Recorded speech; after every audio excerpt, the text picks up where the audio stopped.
بسم اللہ الرحمن الرحیم، شروع اللہ کے نام سے جو بڑا مہربان نہایت رحم والا ہے۔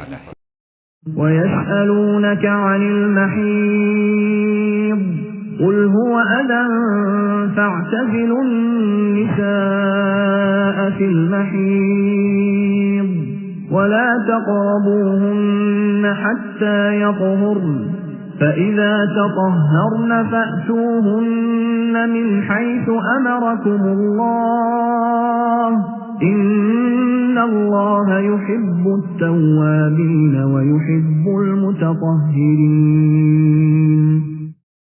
آپ سے حیض کے بارے میں سوال کرتے ہیں، کہہ دیجئے کہ وہ گندگی ہے، حالت حیض میں عورتوں سے الگ رہو، اور جب تک وہ پاک نہ ہو جائیں ان کے قریب نہ جاؤ۔ ہاں جب وہ پاک ہو جائیں تو ان کے پاس جاؤ جہاں سے اللہ نے تمہیں اجازت دی ہے۔ اللہ توبہ کرنے والوں کو اور پاک رہنے والوں کو پسند فرماتا ہے۔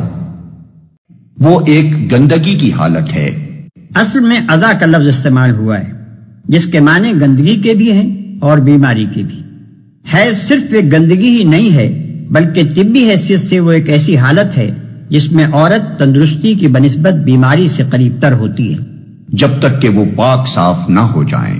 قرآن مجید اس قسم کے معاملات کو استعاروں اور کنایوں میں بیان کرتا ہے، اس لیے اس نے الگ رہو اور قریب نہ جاؤ کے الفاظ استعمال کیے ہیں، مگر اس کا مطلب یہ نہیں ہے کہ حائضہ عورت کے ساتھ ایک فرش پر بیٹھنے یا ایک جگہ کھانا کھانے سے بھی احتراز کیا جائے اور اسے بالکل اچھوت بنا کر رکھ دیا جائے، جیسا کہ یہود اور ہنود اور بعض دوسری قوموں کا دستور ہے۔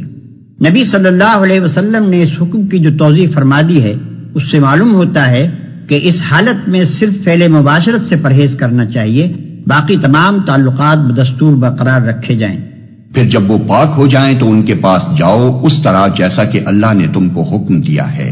یہاں حکم سے مراد حکم شرعی نہیں ہے بلکہ وہ فطری حکم مراد ہے جو انسان اور حیوان سب کی جبلت میں ودیت کر دیا گیا ہے اور جس سے ہر متنفس بالطبع واقف ہے۔